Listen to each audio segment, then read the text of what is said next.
Bro, what the hecky decky? I thought I was corny. And Caress came in and said, girl, hold my drink. Hello everybody, welcome back to my channel. My name is Queenie. For those who don't know me, I'm surprised that I have energy because as of right now, it is 2:58 a.m. Saturday, April 27th. Okay, we're running on fumes, so I'm gonna ask for grace if I'm messing things up, if I'm repeating myself, whatever. Guys, please.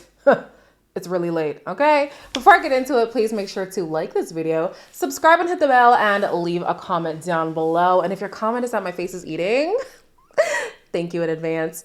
So we pick up with learning more about this whole ride or die twist.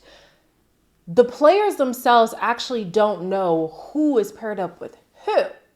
So I like that. It's an interesting twist. Some people are liking it. Some people are not liking it.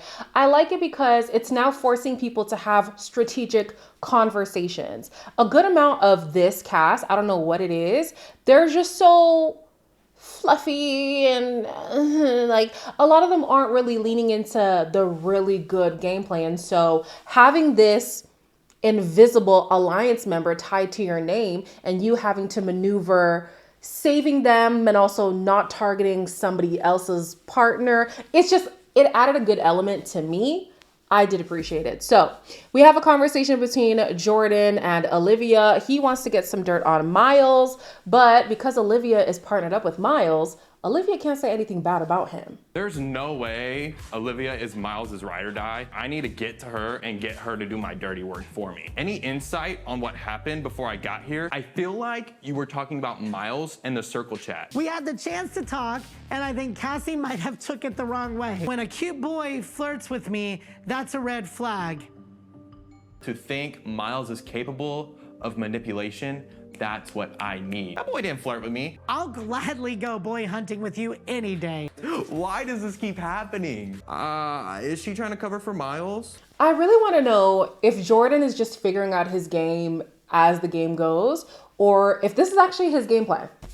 If he came in thinking, I'm going to play the game just like this, it's not working, babes. It's really not working. Something about James when he's trying to get dirt on people, the people just aren't biting. And of course, in this situation, it's a little bit different because Olivia is partnered up with Miles. And if Miles goes, so do they. Yep. So does Olivia. If Miles goes, so does Olivia, right? So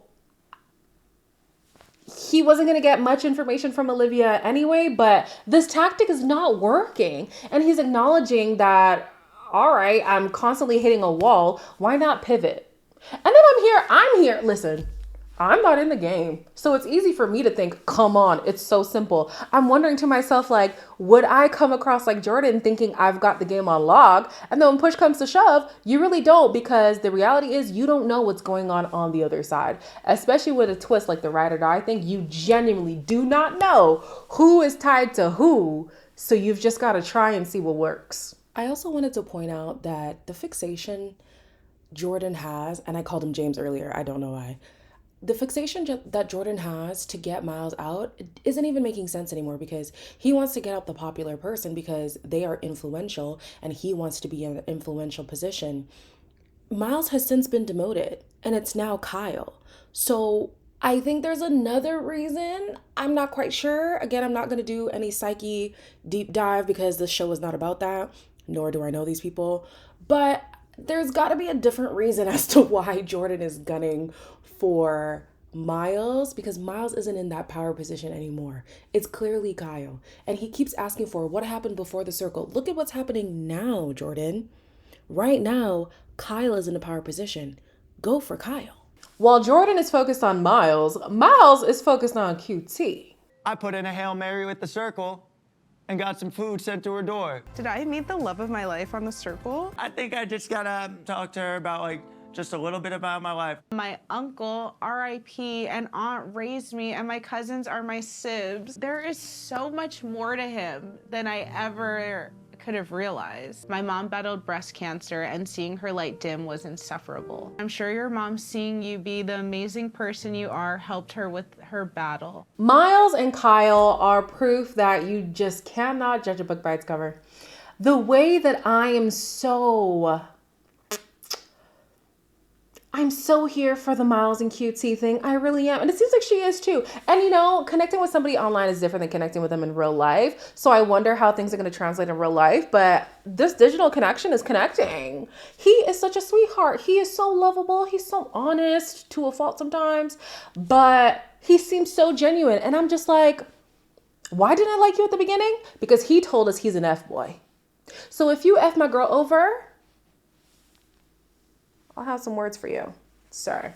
All right. He does get vulnerable. He talks about his upbringing and the whole aunt, uncle being his primary guardians. It's a very sweet conversation between the two of them. QT opened up as well, talking about her mom battling cancer. Oh, my heart was just exploding in this conversation. I love them.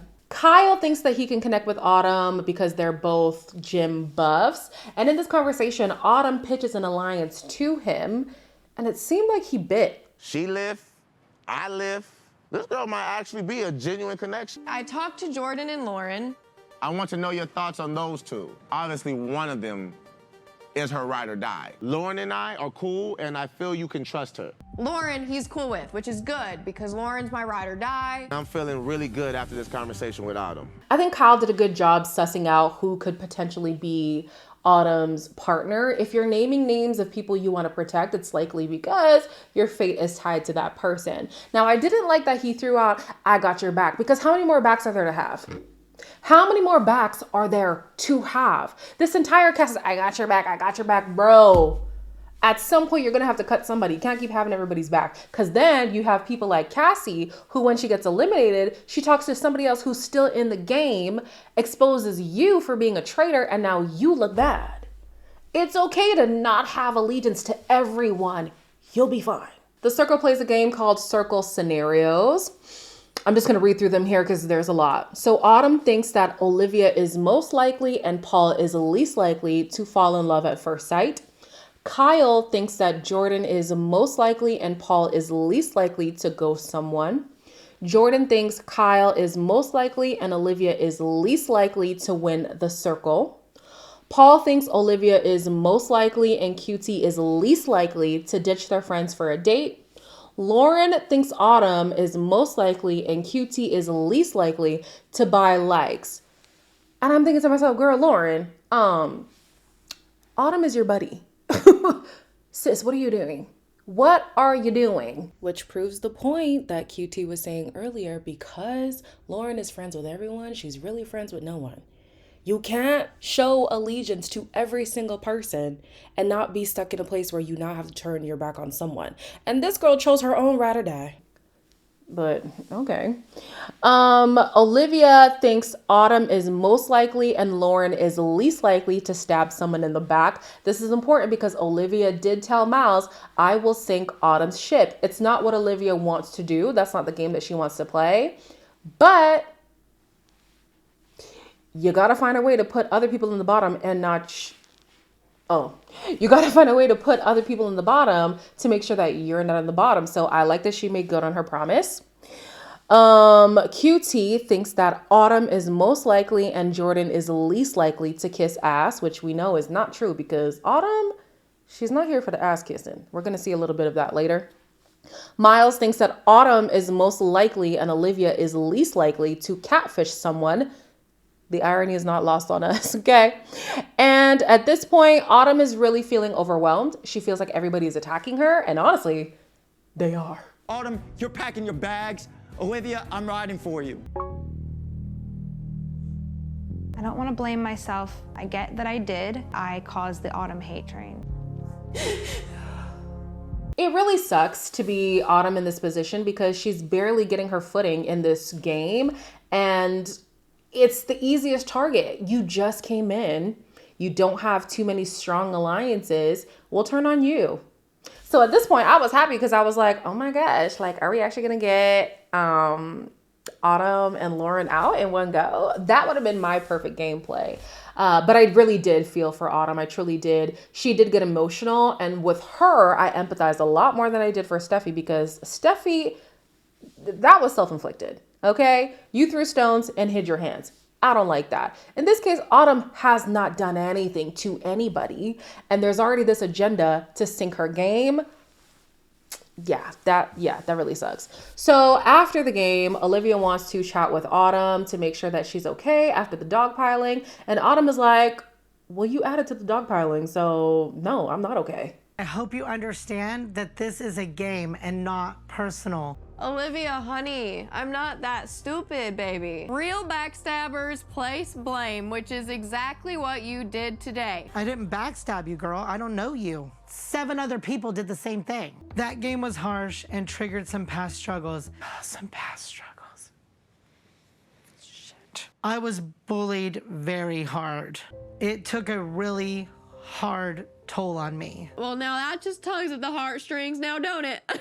Says a lot about her character. She's quote unquote been there before, but yet put me through it. Autumn, you are aware that you're seemingly in the bottom, right?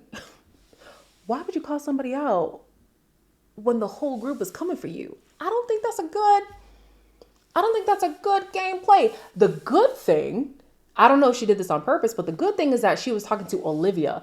Olivia likes to twerk on the fence. Boy, I tell you, twerking on the fence. Olivia and Lauren, maybe that's why they like each other. They cannot just be cut and dry in the game. So we will see Brandon, playing as Olivia, cuss out people in his own little cubicle. But when it comes to actually saying, oh no, I don't align with this person, or I do align with these people, like,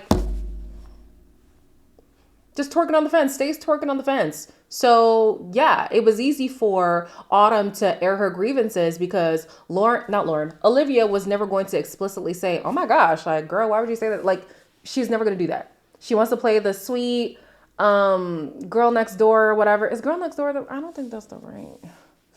Guys, it's late at night, please.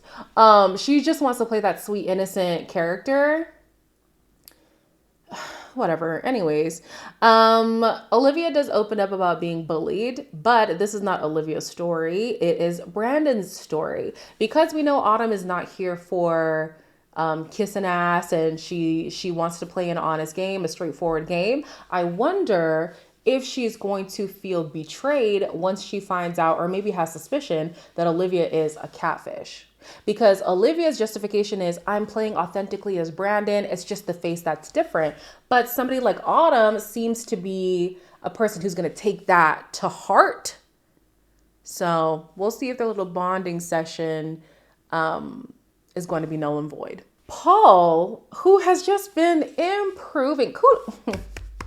Kudos to you, Paul, okay? So Paul is trying to extend an olive branch to Lauren to connect with her because they haven't had much conversation. And Lauren is skeptical because they haven't had much conversation, but she decides to be honest with him. Let's make this first one a little fluffy just to kind of get gushy and cushy. Yeah, let's be vulnerable with Paul. Let's tell Paul how we're feeling. It worries me to have my fate tied to somebody else. Heart, we in this together. Thank you, Paul. You're so sweet. Do you think people think I'm an ass now? Hashtag, I appreciate you. People probably form their opinions about Autumn on their own. Don't be so hard on yourself. Paul likes me and we trust each other. Hashtag got your back. Hashtag positive progression. Period, Paul. Get Lauren up out of here. Paul did a great job. Honestly, no notes. No notes. Actually, no, I do have a note. He said, I got your back. But honestly, everybody's saying it at this point. I think it doesn't mean what I think it means, because how can you have everybody's back in this game? How's that possible? But you do want everybody to believe that you have their back. But stop saying it. Like, say something else. For example, in Survivor, something that they say a lot is, I'll listen out for your name, or if I hear your name, I'll let you know, which is letting the person know, I'm looking out for you, so you look out for me. But it isn't an explicit allegiance. It isn't an actual, hey, let's now work together, because that's gonna blow back in your face. At least if you say, I'll listen out for your name, it's not being a cut and dry, like, we are now teammates, so you can't get mad at me if you end up leaving the game. Say something else. Anyways, I think Paul did a great job. Paul was waiting to get some kind of assurance from Lauren before pledging allegiance to anything. That's how you play the game. Stop giving people your whole game plan without them telling you, yes, I'm with you. Yes, I'd ride with you. Here's information so that you can also give me information. Paul is learning. So it's time for the ratings, and this time the bottom player is the one who's immediately blocked along with their ride or die. We don't actually get to see what the ranking is. It's just an announcement to the bottom player and their ride or die that they've been blocked. The twist is that one of the players can choose to sacrifice their game in order to keep the other person in the game, but you don't know if they're gonna sacrifice the game. One of you is the bottom player. This is not freaking fair. Me and dudes don't deserve to go home, man. We don't deserve it. And they really don't deserve to go home. I'm very confused how this happened. Paul and Kyle are in a big alliance, so how they got to this point, I'm confused. Production must have cut something out, because I don't get how they got here. I've been real in this circle, man. I've been my real self. I've been loyal to everyone I said I've been loyal to. Paul, I saved you once, man. Like, I saved you, bro. Like, save me, bro. I got a family at home, man, that I gotta feed, bro. No. This is a tough one, because Kyle is here saying, you know, I have a family and I need to protect, I have mouths to feed and whatever. We don't know that. Well, we know that. But the circle people, they don't know that. You have fronted as a single man. They don't know you have a family. All they know is you have a dog, okay? So he's here like, I deserve to be here and whatever. Paul is not going to consider your family because he doesn't know about your family. And then with Caress, I wonder if Caress, obviously Caress is thinking of herself and not thinking as Paul, right? So if Caress has a family and whatever, she wouldn't want to jeopardize that opportunity either. So I don't see any of them sacrificing their game. This is I think they're both going to want to stay. I don't think either of them are going to sacrifice. And unfortunately, if both of them choose to stay, they're both blocked. If they both choose to sacrifice, they're both blocked. The only way one person goes and one person stays is if one person sacrifices and the other person chooses to stay. I highly doubt that that's going to happen. I love this conundrum. I really do. It's like Squid Games, the game show, not the scary original. They had a situation where they were in a tie. So they were playing as a pair and there was a tie. And the girl was like, I got to the score first. Just let me stay. And the guy was like, if I'm going, you're going too. If I'm getting blocked from the game, you're getting blocked too. That's crazy. In this situation, what would I do? I'd stay, forget that. And then if I get blocked, I get blocked, but I'm not sacrificing for nobody. Hell no. Anyways, I think the last batch of episodes, I am going to group them just because I already know there's going to be spoilers and I'm not trying to deal with that, okay? If the finale is in the last group, expect a batched episode. Just letting y'all know beforehand. As always, like, comment, share, and subscribe, and I will see you in the next one.